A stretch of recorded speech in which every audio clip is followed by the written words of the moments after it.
I'm not sure if I am an idiot. Gonna provide some background. I'm in my 60s now. I was married to my ex-wife and we had a daughter. Our marriage was going through its ups and downs, but I was really close to our daughter. But as our marriage was going through its difficulties, I made a huge mistake I still regret to this day. I started having an affair with my co-worker. She was in a violent, abusive relationship at home. We became friends at work, and things just escalated from there. She got an out from me. She got the support she needed to file for divorce from her husband, who is currently in jail. The affair went nowhere and we called it off shortly after, but I was glad that she got out of her abusive relationship and that she was safe. But when my ex-wife found out about the affair, things expectedly didn't go well. She lashed out and said a lot of horrible things about me to our daughter, who was a teen at the time. I admitted complete fault with the affair, but even after the divorce, I sensed that the distance between my daughter and me was growing until one day, my daughter said she wasn't going to speak to me anymore and she was going to cut me off from her life forever. That was the most painful thing anyone had ever said to me. I begged her to please reconsider. I still remember that day. But time passed, my daughter kept her word, and after trying to reconnect with her for the first year, I gave up. I found out from one of our mutual friends that my ex-wife married a great guy. I was happy because I was hoping that would remove the hatred from my ex-wife and that my ex-wife would advise our daughter to at least rekindle a relationship with me. But that never happened. I moved to a different state a year later. I am at peace now, but I still have some aching sadness. I have retired. Both my parents have passed away and my brother passed away tragically a couple of years ago. To be honest, I'm waiting for my turn. I have only my dog and my sister left. A couple of hours ago, my daughter called me on my phone. I last spoke to her 17 years ago. I instantly recognized her voice, but I didn't feel anything. No happiness, no sadness, just indifference. She was crying a lot on the call and we caught up on life. She's married and she has a daughter who is now a tween. She apologized for cutting off contact and she says her mom asked her to reconnect with me as her mom felt guilty about how everything played out. She said she wanted me to meet her daughter and her daughter constantly asked about granddaddy, but I wasn't feeling anything. After we caught up on everything in our life, I told her I didn't care about her or her daughter and to never contact me again. I then hung up. Was I the idiot for telling her that I don't care about her or her daughter and to never contact me again? This is one of the most obvious "you are the idiot" stories I've seen here. Good Lord! You destroyed her childhood and her family by choice. Where there's forgiveness, there's love. Your daughter forgave you enough to call you and apologize and express sadness and devastation over the lost time. You responded callously and hung up on her. I have only my dog and sister left. You had a chance to have your daughter. I think OP did them a favor in the long run. All these years later, he still has so many nice words for the woman he cheated with, but blamed his daughter for being devastated that he destroyed their family and gave up ever trying to speak to her again after a year and moved out of state. This guy is under the absolute delusion that he was a good father. She's probably better off without him, and so is her daughter. Not to mention that the daughter is completely valid in feeling betrayed in her own right. When men with families cheat, they aren't just harming the wife. He blew up his daughter's entire world and exploded her trust in him. It's true no one falls in love faster than two married co-workers. In this life, we owe nothing to anyone except our children. Pull your head out of your butt and fix it. But you wouldn't get it. He was saving his co-worker. As a father of a daughter myself, dude, screw off. You're a damn idiot. And stop acting like the victim here. Your daughter is not a hurt teenager anymore. She's matured, reflected on things in her life, and reached out. It's too bad she was right about you in the first place. Enjoy wallowing in your lonely misery. I was taking pictures at a family wedding as a favor. I was being paid about half what I normally charge, and I was fine with it. The bride is my favorite cousin, and her husband is amazing. During the formals, the wedding party was great, and I got lots of great shots. When it came time to take pictures of different family groups with the couple, people were idiots. They wouldn't stop talking or looking away from the camera. I tried politely reminding everyone that the camera was the big black thing on the tripod and that it took still images, not video. I was repeatedly told to shut up and stop being a smarty and that they knew what a camera was. I asked my wife to record a video of the responses for me. My cousin was delighted with the pictures from the ceremony, the formals and the reception. She laughed her butt off at the family pictures. In about half of them, people are looking off in all directions instead of at the camera. In most, people also have their mouths open. She thought they were hilarious and her husband agreed. I started getting crap on social media from my family about the terrible pictures. I replied that I tried to explain to them that the camera was the big black thing on the tripod and that it only took still pictures. They said I should have waited for them to be ready. So I started posting the short video clips of people being jackasses towards me. My mom said that I went too far and that they wouldn't ask me to take pictures for them again. I did a fake cry and said boo-hoo. She called me a smart aleck. Please let me state that I do not think I am the idiot in this situation, but many people do. They're upset because they don't often dress up and get together and they don't get good pictures. Not the idiot, the photos are an accurate reflection of their behaviour on the day. The only people whose opinions matter about the photos are the bride and groom who hired you. If they like them, then no issue. They've embarrassed themselves and don't like that their online tantrum turned around on them. It's easier to be right until evidence comes forward. And it sounds like they didn't give you the respect they would have given a photographer they didn't know. Absolutely, I used to do wedding photography and this happened from time to time. I sometimes assumed that the disrespect was due to my being a woman and sometimes that they were just oblivious or intoxicated.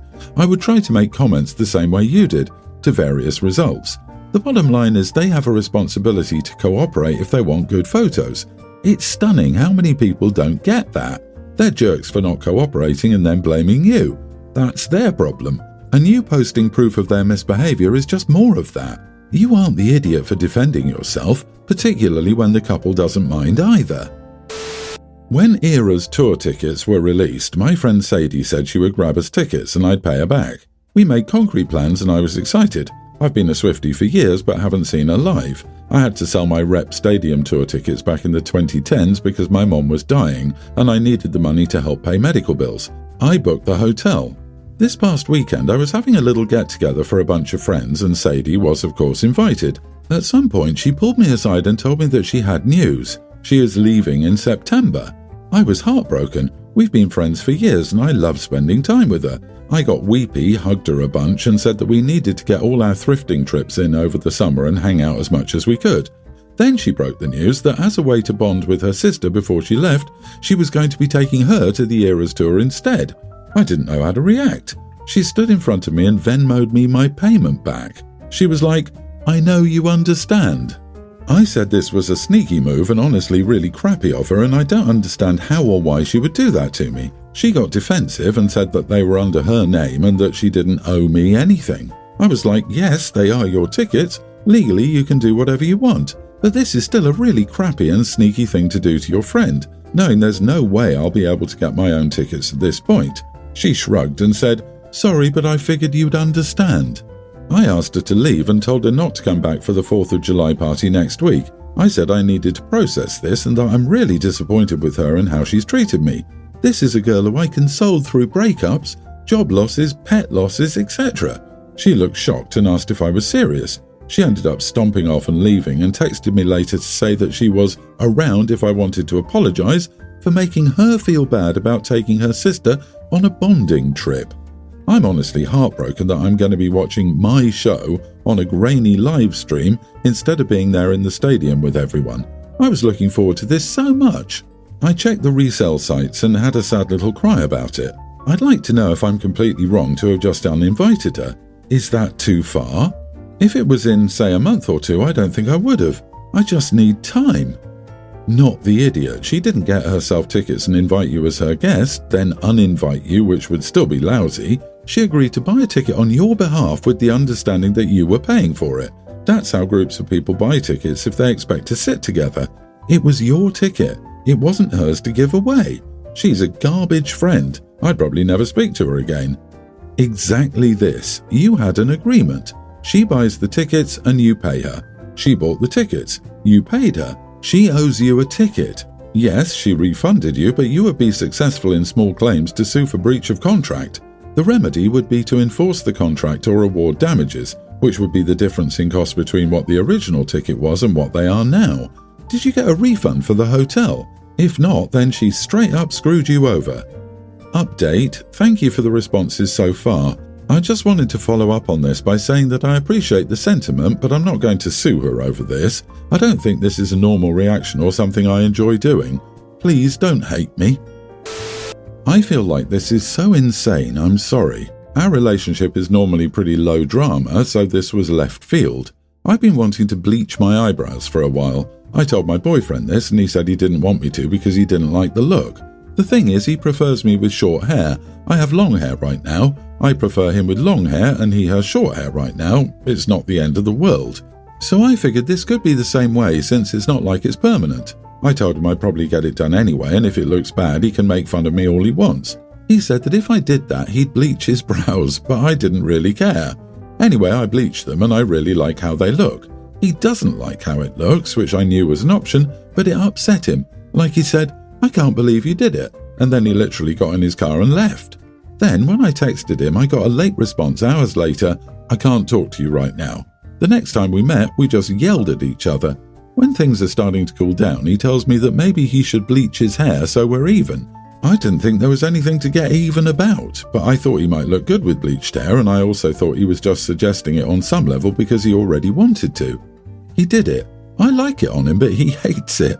He says I put him in this situation with the eyebrows thing and then hyped him to do it after when I should have known he was doing it for a petty reason. I feel like if I'm the idiot here, it's because I didn't take him seriously. Like, I didn't think he was totally doing it to get even. I don't know anyone else who'd dye their hair just to borderline spite someone else. Like, I feel bad, but I also feel like it's not really my fault here. Edit, I'm 18 and he's 23. You're right, it's insane. You are not responsible for him dyeing his hair. It was his choice to go ahead and do it. If you said he should wear a dress and makeup, would he do it? No. If he wants to be spiteful and petty, that's his problem. You can do whatever you want to yourself and he doesn't have to like it. I would tell him to drop the subject and not talk about it anymore. He's seriously acting like she forced him to do it. What did he think was going to happen?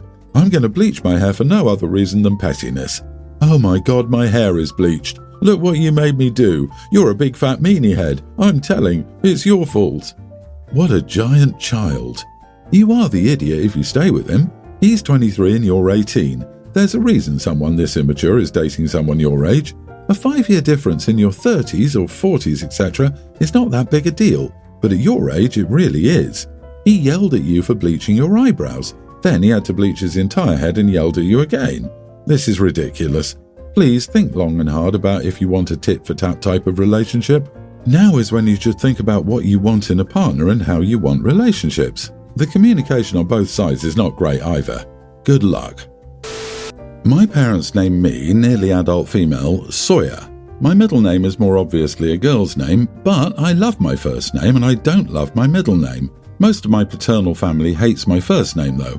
They hate that I'm a girl with a boy's name. Some family members have tried convincing me to use my middle name instead. I always told them I love being Sawyer though. I'm willing to compromise and have people call me by both first and middle name, but that's about it. Only this isn't good enough, and lately more family members have been calling me just my middle name. I told them I didn't like it, and they said my first name didn't fit me at all, that I'm so girly and sweet that I should have a name that screams girl.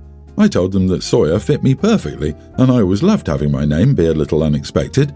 It bothers me when people call me by my middle name because I don't like it at all. This did not make them stop, so I told them last Saturday that I wouldn't respond if they used my middle name. I was told I was behaving childishly and my middle name is still a part of my name and they should be allowed to call me that. I told them if they don't respect my wishes, then why should I respect theirs when this is my name? Am I the idiot? Excuse me, your family wants to call you by your middle name instead of your first name. You object and they think you're the one who's being childish? Nope, they got it backward. Feel free to respond only to your first name. I suggest that you have your father lay down the law with his family on your behalf. You get to have a voice and speak for yourself, but the issue will probably be resolved to your satisfaction more efficiently if he intervenes for you. My advice is to give them ugly nicknames, or just give them entirely new names and say they fit their personalities better. Ideally, something old-fashioned like Gertrude. Sorry, Gertrudes. Also, since when is Sawyer not a girl's name? It's been a girl's name too for at least the last 40 years, and as of this year, it's about evenly split between boys and girls. Moreover, even if she were the only one, she's a girl, her name is Sawyer, therefore Sawyer is a girl's name. I'm reminded of a popular quote by comedian Susie Izzard. "They're not women's clothes. They're my clothes, I bought them." I mean, in retrospect, they were women's clothes, but the point still stands. My sister refuses to respond when people use her first name ever. Ever. Even when she was a toddler, she simply wouldn't. So guess what? We use her middle name as she requests. It's not hard. Your family has a lot of collective nerve. Stand your ground. Only you get to decide what you're called. Ignore the heck out of them until they get the message.